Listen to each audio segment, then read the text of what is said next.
its own money because it's its own money. Of course, of course. There's no doubt about that. I'm just saying, just in case they always wants to utilize it in a way that helps the project. Is SEC going to cause any problem for that?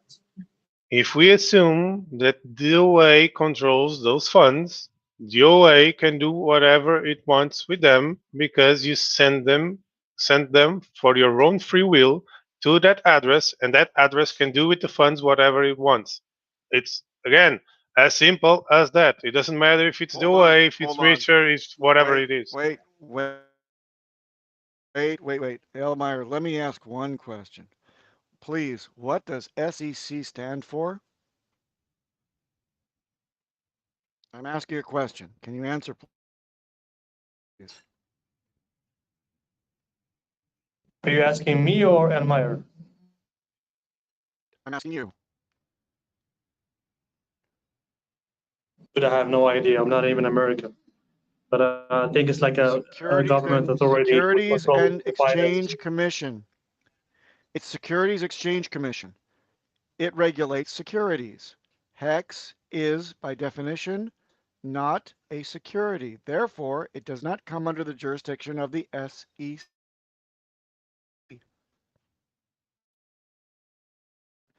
Part of not being considered a security is the fact that it does not pass the Howey test. It fails it, which means it's not a security. One of the most important parts is that you are not giving anyone the expectation of gains directly in relation to the work of anybody on the project or product. Therefore, the definition of don't expect anything that you've sacrificed to contribute to your benefit through the work of anyone else directly has a condition clause or phrasing that makes it not a security. Does that make it clear for you? Yeah, it makes sense. It makes sense.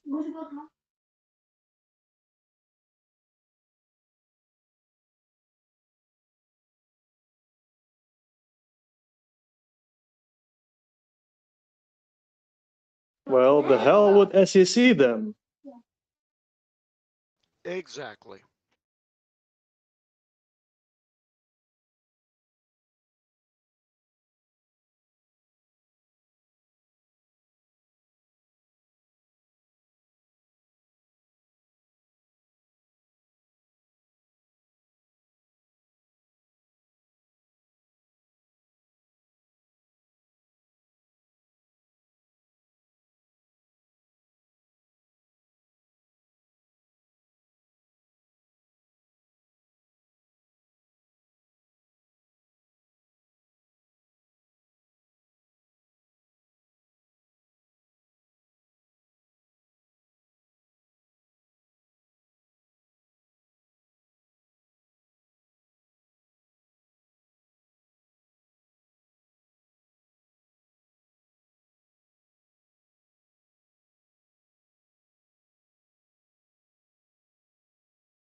How are you, Papa Bona?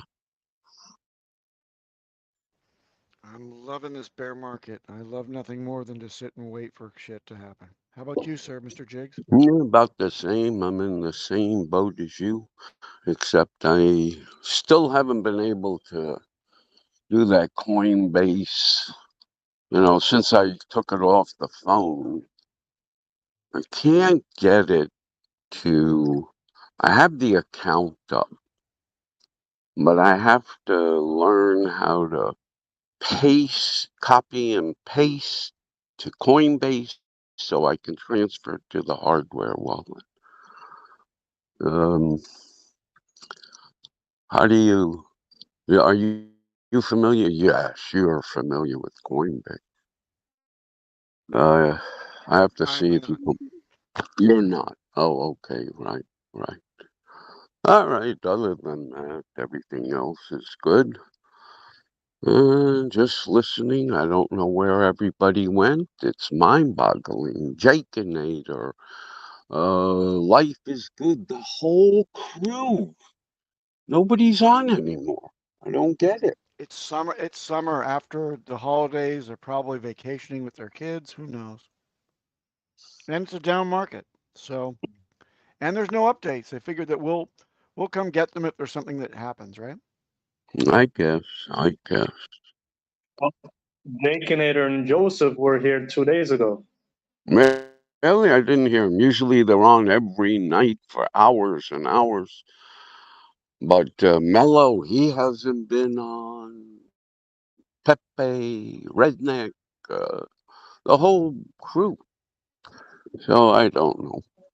Anyway, I'm still listening.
I've got a question about the liquidity. Once the AMN bot comes in and buys it, won't that make the liquidity really low? Who's going to run out and provide liquidity on the new platform? So essentially, there'll be no liquidity once the AMN bot comes through. So liquidity where? In the PulseX exchange or in the other exchanges?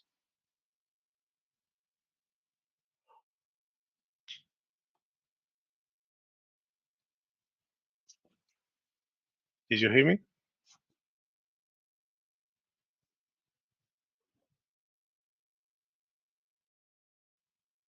Crypto butter?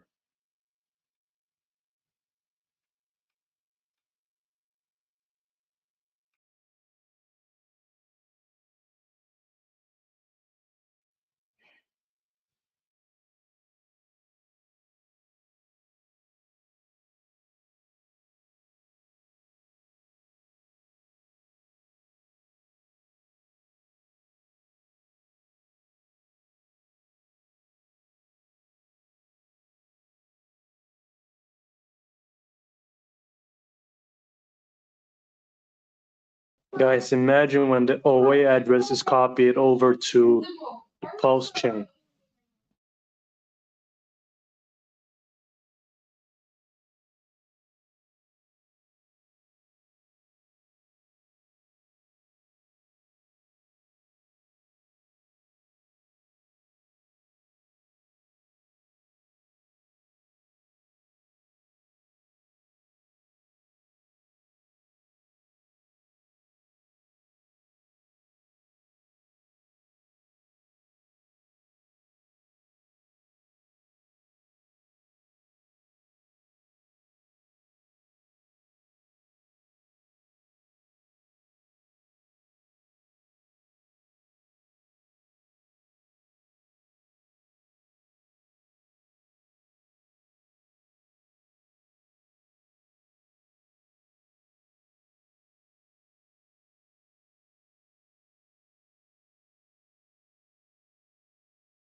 So a minute ago, somebody asked a question. When you asked him where, in which liquidity pools he's referring, he didn't answer.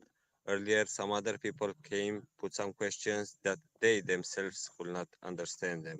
I'm wondering, from where are all of these guys coming? Is somebody that is telling them, put this question and jump in or whatever? I don't get it.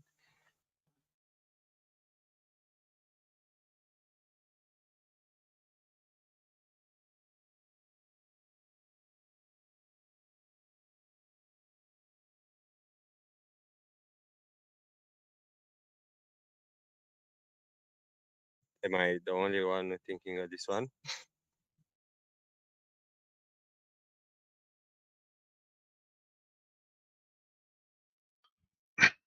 The person that came and asked the question, I don't even think he was able to listen to. Elmire, when did you get in on Hex? What was the price when you got in? I got in at the beginning. Not with a lot, but at the beginning. Well, congratulations. Thanks, I guess. Did you manage to buy the dip from all-time low?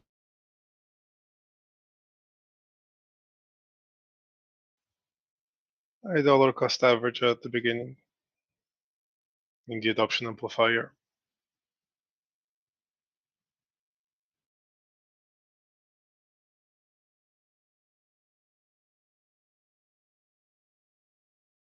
So you basically made it, and you're still working. Yep. I need money to buy this dip. You, you must love your job, man. Not bad. I kind of like to be a programmer. So how does it feel to be rich? Well, I wouldn't say I'm rich. I'm well off, let's say.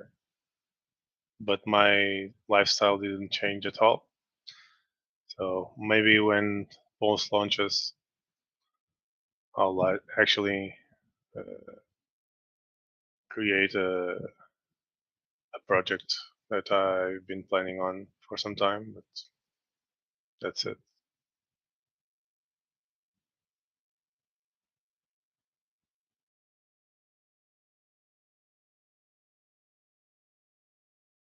And when I say project, it's not a token. So it's a real world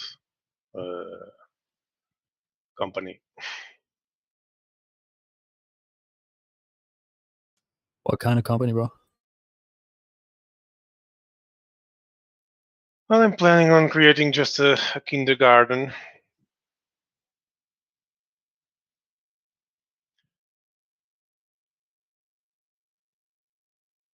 Just put my kids there, employ my sisters, some more people, helping out the community, and make some profit, of course.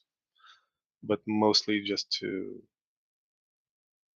generate some value for people around and myself and my family overall.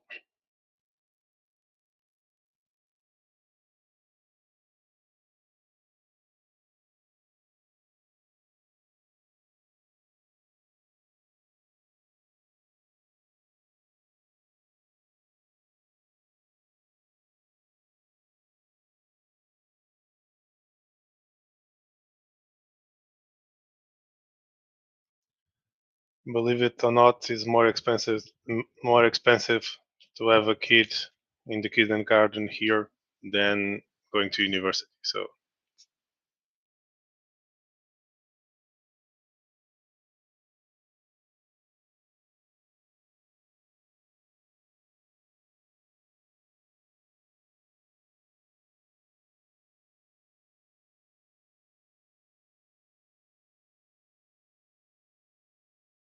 Yeah, so can anybody answer any of those questions regarding liquidity?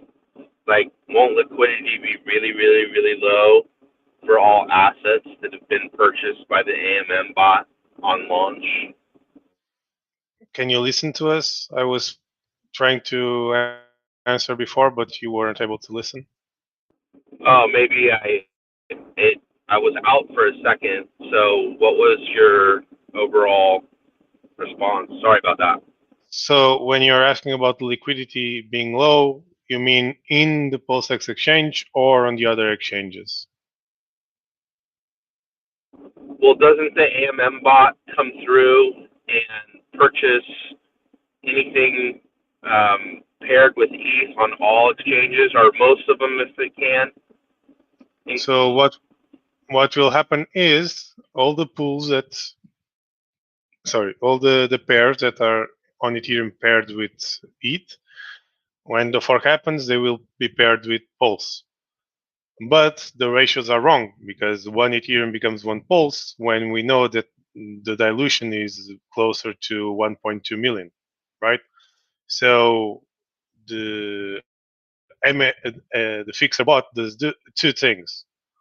One, it goes into those pools that are copied and have an incorrect ratio and uses some pulse is able to mint to buy all the PRC20 tokens up from the pools.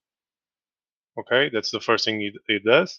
So basically, those pools on those exchanges where the fixer bot goes through, the liquidity, yes, will be very, very small.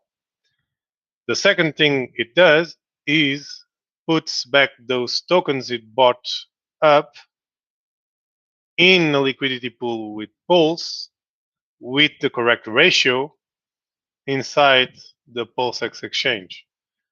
So the liquidity in terms of PRC20s that were paired with Pulse before on the different exchanges will all be aggregated and put into PulseX. So PulseX will have liquidity with between Pulse and all the other PRC20s, while the other exchanges won't. Does that make sense? Yes, it gets redeployed on just the PulseX. Okay. Exactly. And that's why we know for sure that PulseX will be the most liquid exchange if you want to trade any token for Pulse. The next thing is that I didn't really get a chance to use the bridge on the testnet.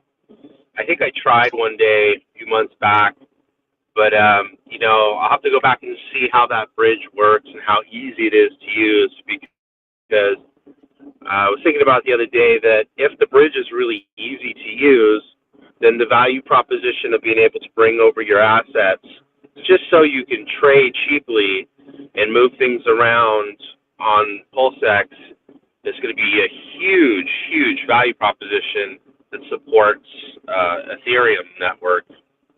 And, so they, in a way, they're going to be kind of work secret. I don't know what the word is, but they'll work together.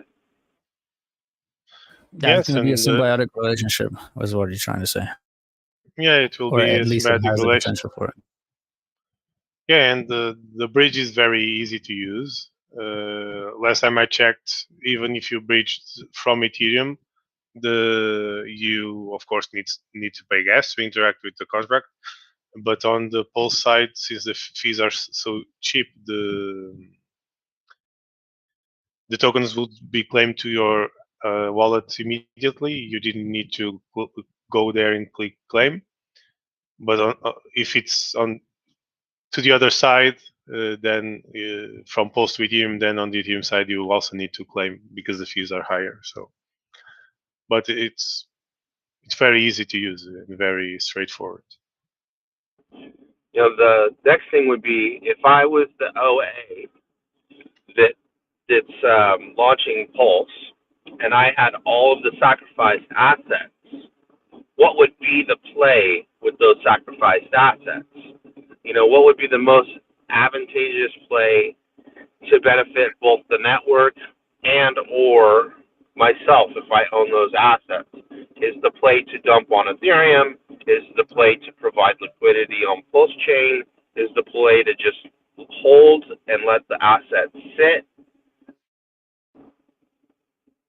Is the play to take the copies and launch them on Pulsechain and provide liquidity? Or while you hold the original assets, much the way that HEX is held by the OA now? Well, two things can happen. First, they stay put and don't move, and that's it. The second thing that might be done is just adding both X tokens from both chains in a liquidity pair with each other to bind the value of both together in some way,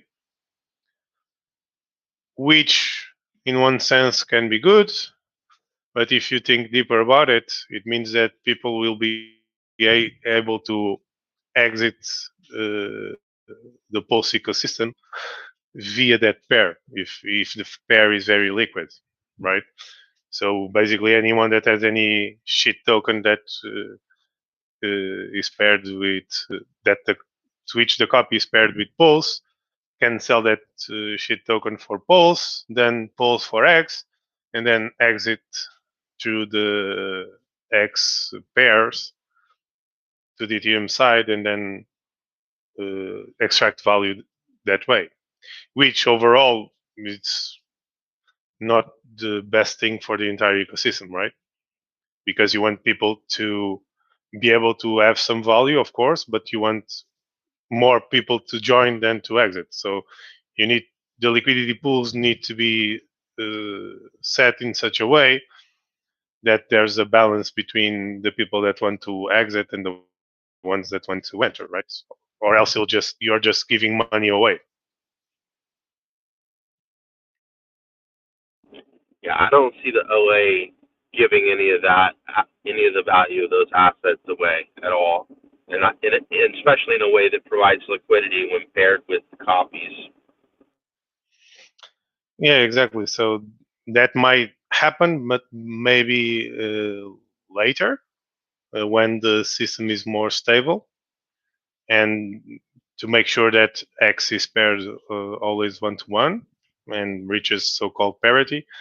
But until we reach a semblance of stability in the Pulse side, that's probably not the best play, because you're just at that point giving value away to people that want to exit the Pulse ecosystem. What would a DAO look like on top of Pulsechain, and how could some of those assets come into play on a DAO?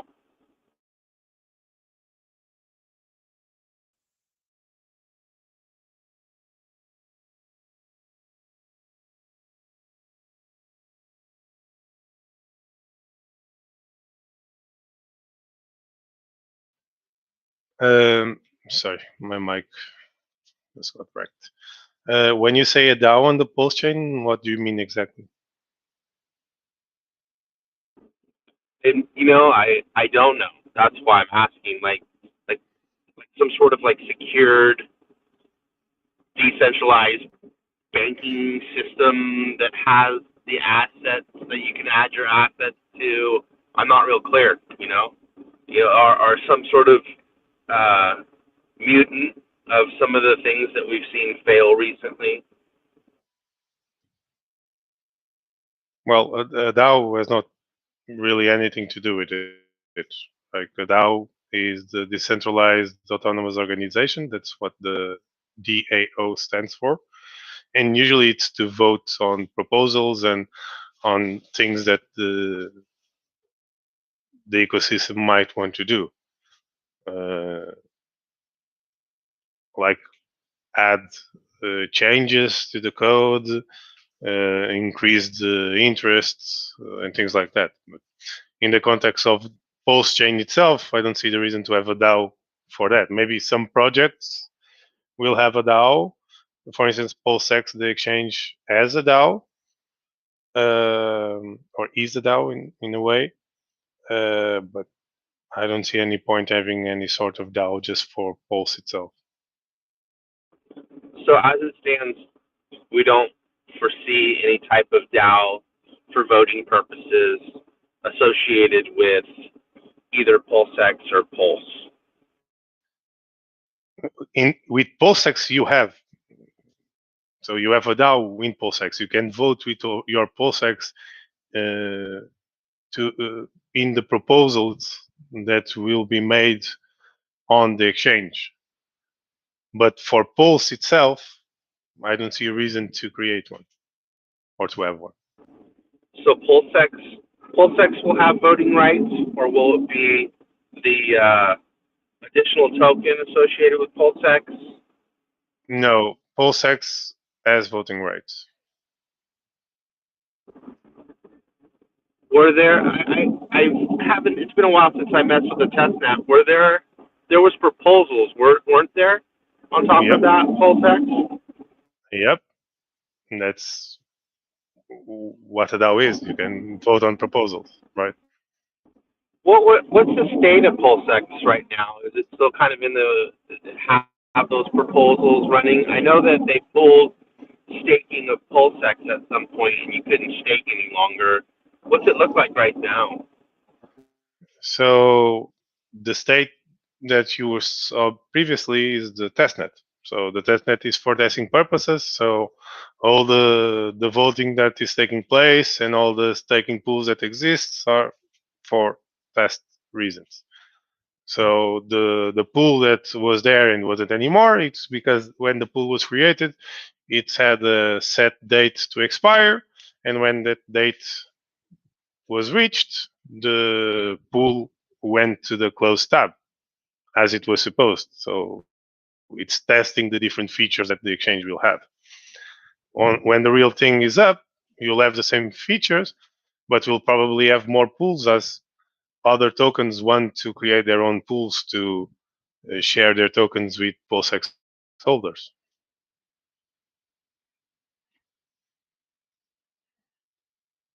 Correct.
Crypto Butter, I encourage you to do your own research, man, and take what's said here with a grain of salt.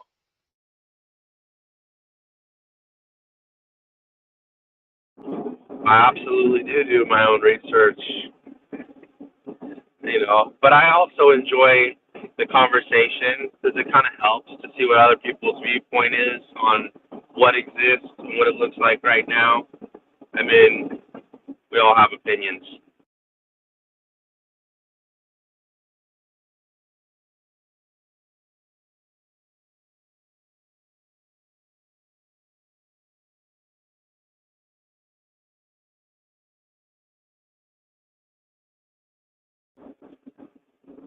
There's a couple third-party projects associated with HEX that are kind of actually getting a lot of hype right now, and I don't know if they're at liberty to really discuss them here or not. I wish we were because it's interesting. One of them's there to supposedly prop the price of HEX up. So Altcoin chat. We got a chat room for that if you want to talk about it. regulated. What do you mean regulated? There's an altcoin chat for that we've set up.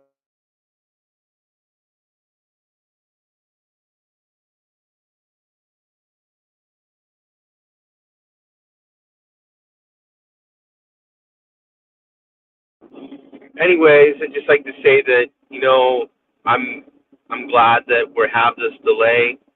I'm glad that that we're going to be launching and hopefully have 100% bragging rights on uptime because there's no room for being down.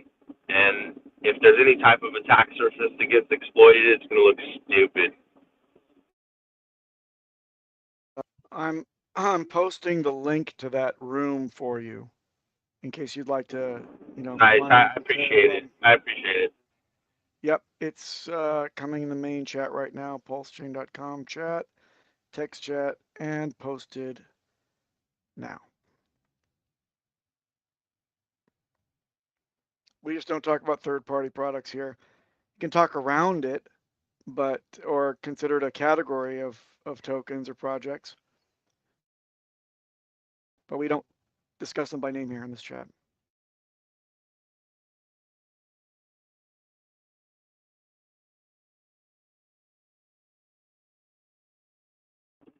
So another interesting thought would be that there's a lot of circulating supply for Pulse, as is PulseX, and to think that at 10x people aren't going to take profits would be ridiculous.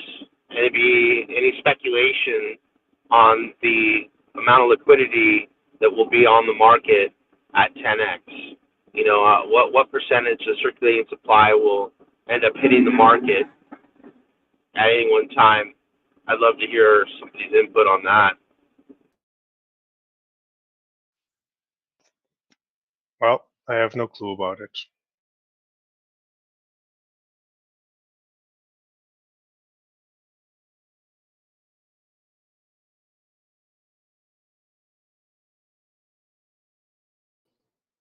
Yeah, when is Hex gonna go back to 20 cents, man? Come on.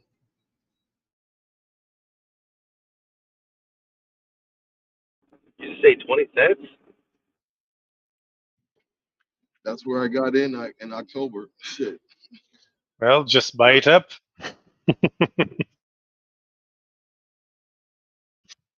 Someone said this morning that you would need 34 million to reach all-time high. Let's pump it. He was on Richard was on Fox Business News, man. I didn't see any pump.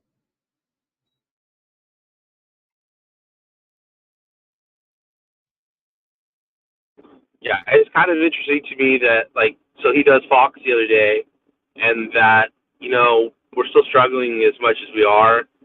I mean, you have to look at the space in general. It's actually really hard to get into, and most of the people involved in the space have some technical ability or some understanding of computers and setting up accounts and things like that, because the average person is not doing it, is not taking the time to do it. Doesn't, I mean, they can't even get through getting their Coinbase account set up. So Yeah, I have multiple people in my family that like asking me what the fuck I'm doing. Excuse my language. yeah, I onboarded Did you just post an alternative group? I onboarded my brother-in-law, and it was, you know, it wasn't actually easy dealing with Coinbase. They're just not, and it's, we'll see. I hope some additional onboarding or on ramps and off ramps show up associated with Pulse. I mean, I'd really like to be part of that. You know, unfortunately, the how to do that is the question. You know, because money transfer is regulated differently in 50 states. You know. Well, you have to find an exchange that doesn't hold your funds every time there's a run. You know what I'm saying? That's what Coinbase does. Every time there's a run, they hold your money, saying they're having some type of technical difficulty. By the time you get your money out, you know you lost money. You know, and unless we start setting up ways to exchange value for services inside the ecosystem, what we're doing is in a lot of ways useless. We're holding like a, you know, like Hex doesn't really have a lot of value. The value proposition is hard for me to accept if we're not using it in a way to exchange for something.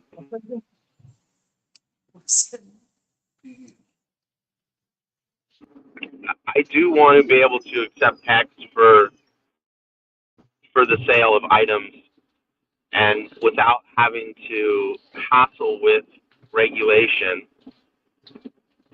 And you know, and I think that you should be able to, if indeed Hex or Pulse is a commodity, then you should be able to purchase it with your credit card or stick cash into an ATM or transfer funds from a bank account for that commodity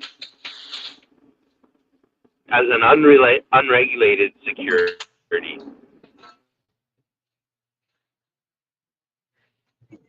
Yeah, it's just hard to get a money license, and the governments make it hard, and they don't want anything else that's legal tender.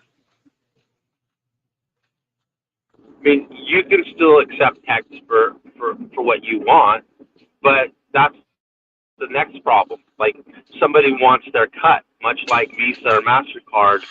You know, your solutions out there, they want their 0.05% or their 0.01% or their 1%, and then you really don't know the degree of security and counterparty risk that comes with the offering of their service or the usage of their service. And I have yet to see a good open source way of implementing sales of an item for cryptocurrency such as X in an open source way. You know, that you can just implement and go and figure it out yourself.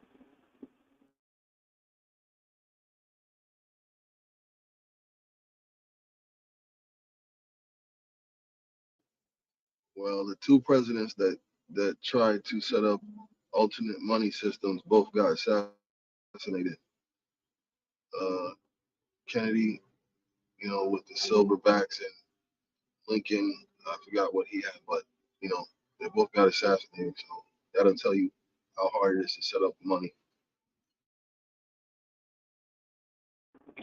All I know is that there's things that people make and sell that other people want, and some of those things are scarce, and if you sell that scarcity for a commodity or asset such as Hex or Pulse, and that person wants what you're selling, whether they like Hex or Pulse or not, they're going to figure out how to get it so that they can purchase what it is that you sell. So that's the goal, is to sell something scarce that people want for what you want, which is, I want more Hex and I want Pulse. So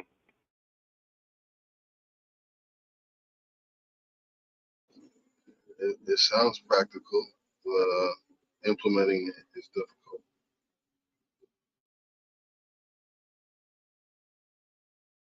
You gotta have like a farmer's market where we all meet and we exchange for what we want.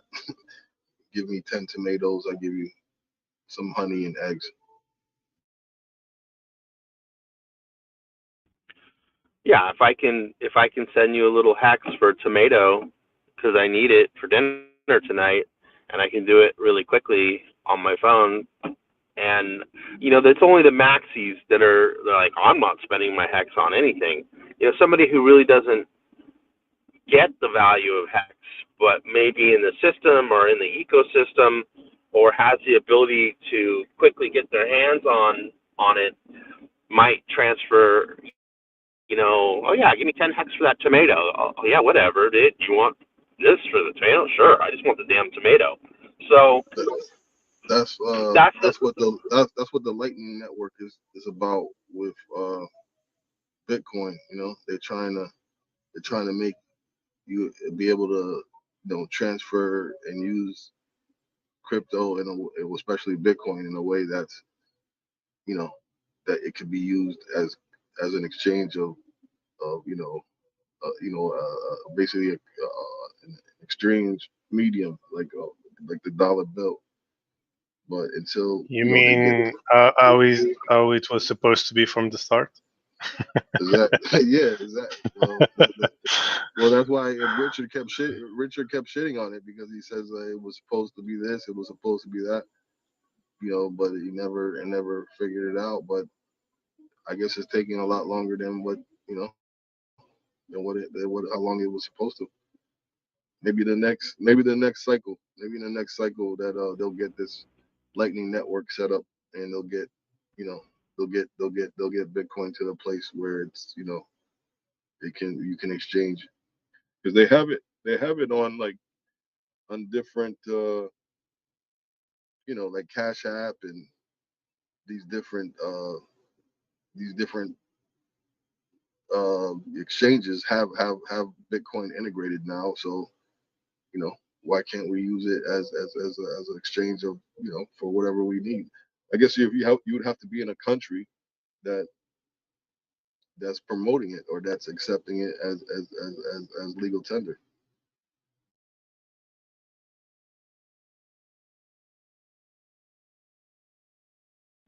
Yeah, like MetaMask as the go-to wallet as an extension of your browser, that ain't cutting it, man.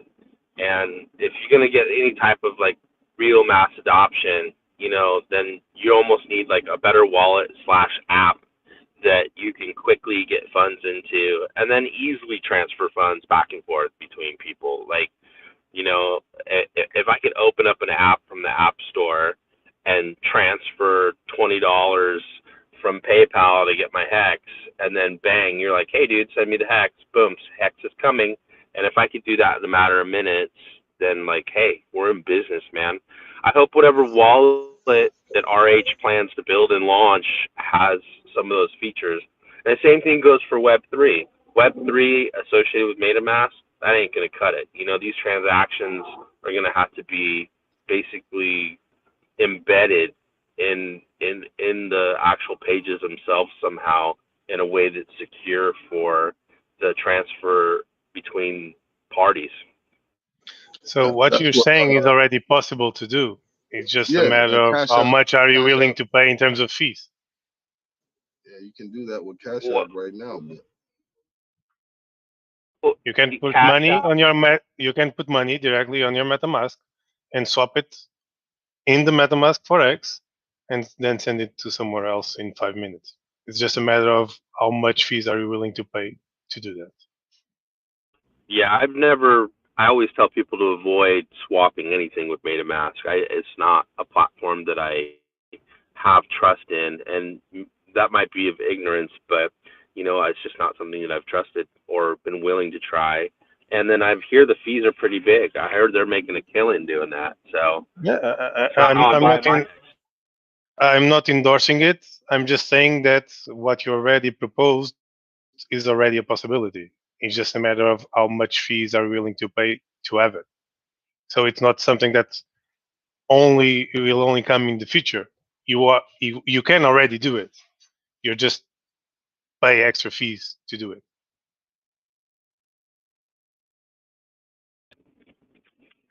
Granted,